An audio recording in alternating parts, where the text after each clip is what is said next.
Hello everyone, hopefully you are doing well. In this week, our discussion topic was new media and legacy media. From functionalist perspectives, definitely these new media come with new trends and it gives us this opportunity to post something, to make our reaction and comment, and it makes an interactive way with our media and communication sector. So definitely it's helpful. And on the other case, this legacy media, it's just spread news for us, and it's a one way process. Just for authenticity, we depends on this legacy media's news.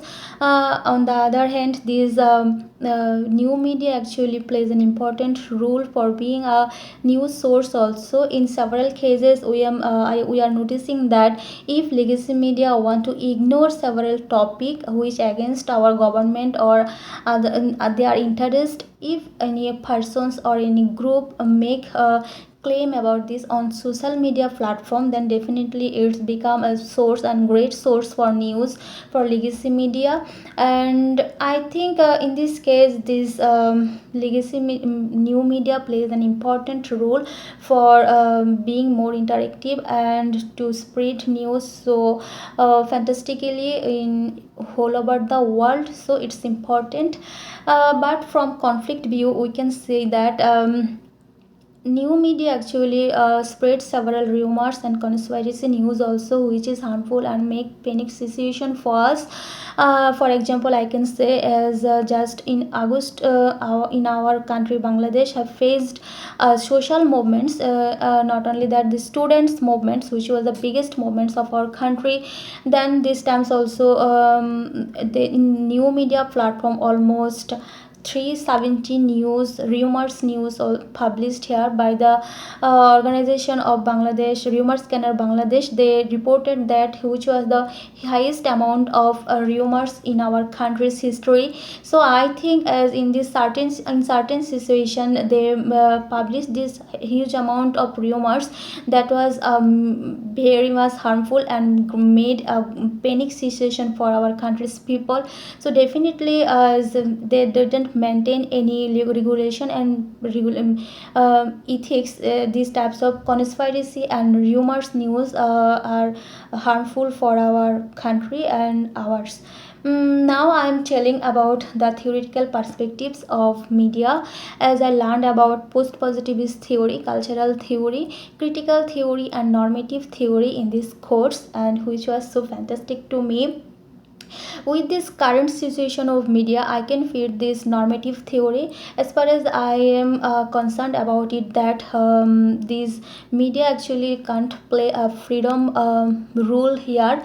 And in this case, which will be media organizations contribution and activity, how media can play a good role to develop our democracy and transparency and to maintain civil rights and human rights. So I think in this case, media analysis is important. By these normative perspectives, if we evaluate this media's rules, definitely we can confirm our human rights and democracy a lot. For example, I can say when I was a journalist in Bangladesh, then I have to cover several international elections such as from Taiwan, Pakistan, India, Myanmar, Bangladesh as well. I noticed horribly that here this every countries actually their media news agency didn't publish any news against their government and any issues which will important to know their audience. So I think as they are facing several censorship not only from state but also their media owner and self censorship as well by their so I think in this case which types of act government are ruling for the journalist and how media owner plays a critical role to controlling this media house and also state how actually made this license process or cancel this license for media houses.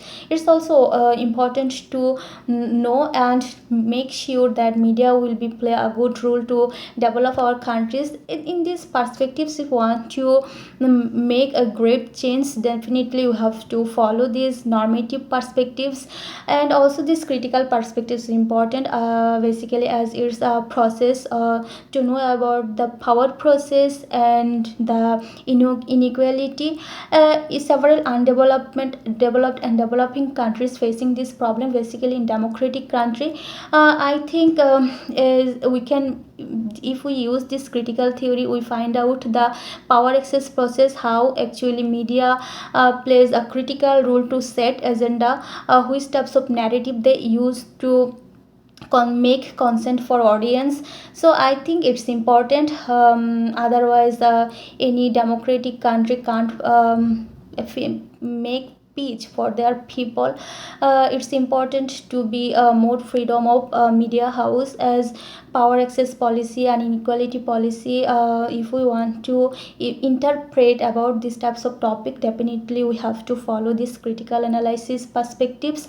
And another is cultural perspectives. I think it's also important in my country's perspectives, because social behavior, several cultural codification, how actually they frame our gender and which types of text they use in their film and media content. It's important, actually it's changing our mind, our thinking, how we are make consent about any topic. It's important to know, and it's definitely important to make concern among our people about these types of concept. So definitely this cultural analysis also, I think, fits with this media, because as media is the mirror of our society. Definitely media have to maintain this neutral position and have to focus on country's development and human rights.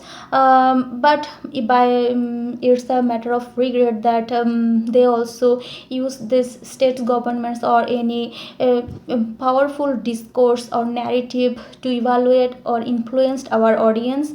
So from actually removing from these types of paradigm, we have to do several research here also. So I think it is three types of research actually important with these media perspectives, basically these normative and cultural critical. If we evaluate media by these types of theories, definitely we can make sure the media's rules so properly in our society. Thank you.